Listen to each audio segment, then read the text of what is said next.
one of the core features of sustainable development and of these smart modes that I'm emphasizing is to overcome the kind of divide that you see here. This is a famous divide of a famous and very great city, but a city that has been built into pockets of wealth and poverty, Sao Paulo, Brazil, where sometimes the line is so sharp as it is here that you see favelas or slums on one side and you see luxury high-rises on another side. Well, what cities like Medellin have discovered is that if the infrastructure and the urban layout is smart from the start, is sustainable in concept, you don't end up trapped in this kind of mode because transport can make sure that people can get to where they need anywhere, because a share economy makes it possible to have much more diverse neighborhoods.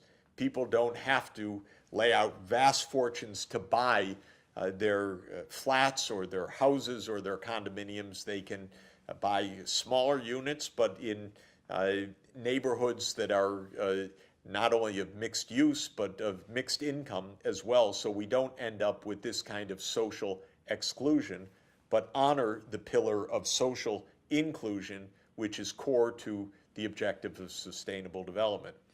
From my own city, here's a beautiful area of revitalization, Union Square in lower Manhattan, a place I often walk to, and it's filled with shops. It's a walking area. Farmers come in from the local region to sell fruits and vegetables from farms around New York State. It's an education center of New York University. It's residential. It's commercial. It's now got lofts for artists, and it's got work areas for high-tech startups. It's, in other words, a densely settled, walking, happy and healthful environment, the kind of urban revitalization that we need in places that had given up the city to the automobile or were for other reasons abandoned.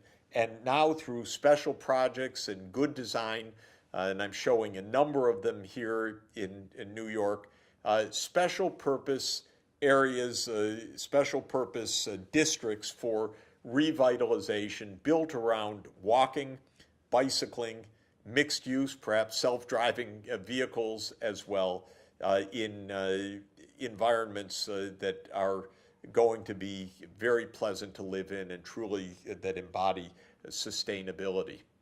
Now, part of the possibility of this, as I've been emphasizing, is that we can now share through our apps on the phone, whether it's Airbnb or Uber or Lyft or other shared vehicle services, or through more traditional rental markets, the capital of our cities, so that even young people who don't have the saving to accumulate to buy a flat, for example, will be able to live in a densely settled, mixed-use urban environment early on through rentals.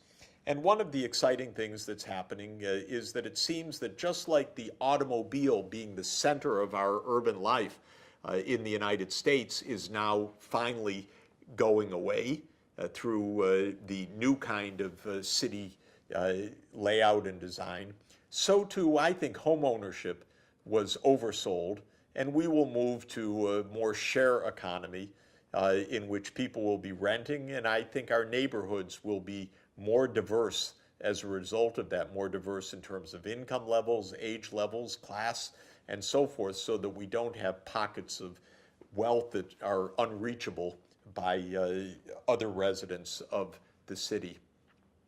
Finally, let me emphasize the fact that all of this means change.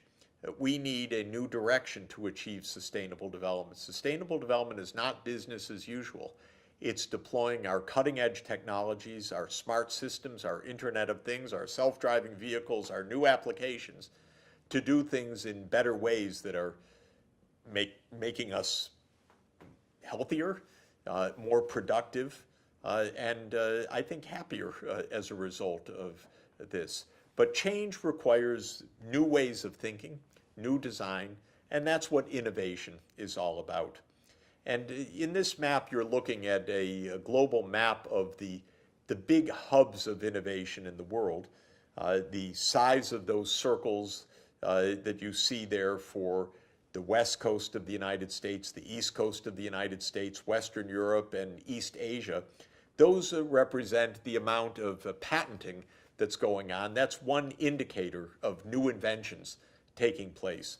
And one goal of sustainable development generally is that we see more pockets of innovation in different parts of the world. I hope and expect that 20 years from now we're going to see bright yellow circles in Latin America, in Africa, in South Asia, in other parts of the world to say, yes, we're all innovating now. Our universities are hubs of new business creation. We're training students and new leaders in sustainable development. We're developing new applications that can combine productivity, inclusion, and environmental sustainability. One place that I know well, having been a resident of Boston, Massachusetts, and Cambridge, Massachusetts for 30 years, is the area around Massachusetts Institute of Technology. MIT epitomizes the cutting-edge innovation economy in the same way that Silicon Valley does on the west coast of the United States, in California, around Stanford and Berkeley, University of San Francisco. Well, in the East Coast, one hub of innovation is MIT and Harvard in Cambridge, Massachusetts. And one area that you see here in photograph is Kendall Square, which is the area right around the MIT campus. And what's shown here are the names of biotech companies. There are now more than 100 biotech companies right around the campus that have come to tap into the wonderful brains of MIT scientists and engineers. And some of the leading pharmaceutical companies, the big giants, as well as the small startups, are forming a wonderfully exciting ecosystem of innovation, especially in biotech and information technology. Well, this is what I encourage of all sustainable cities around the world. Cultivate the quality of your higher education. Attract universities, attract research laboratories and centers.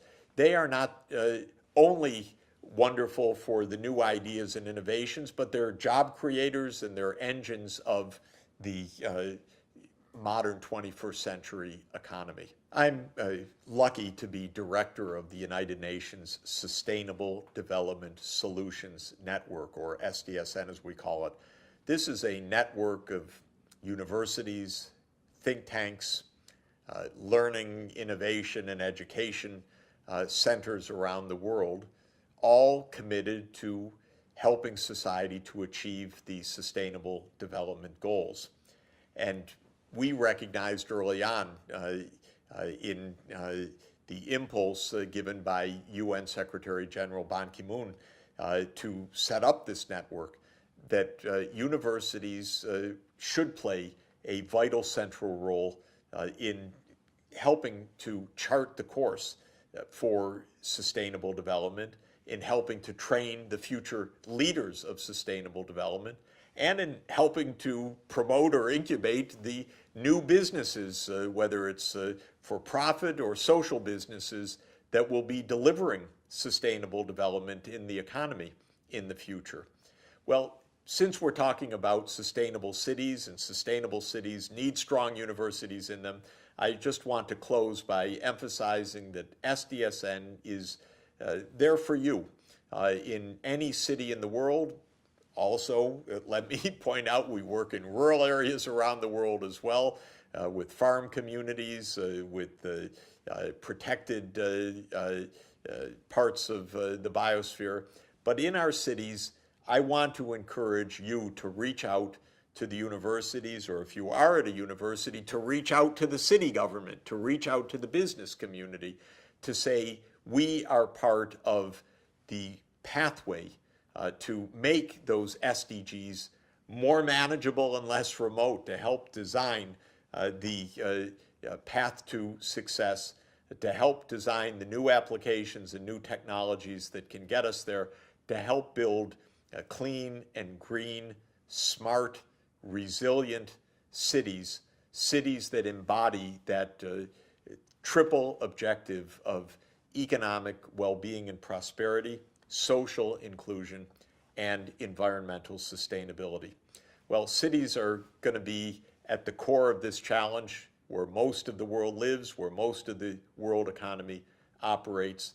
I hope these thoughts about what the 21st century sustainable city can look like are exciting for you, are food for thought, and are going to help get you moving to become leaders of urban sustainability and sustainability of your cities in the coming years.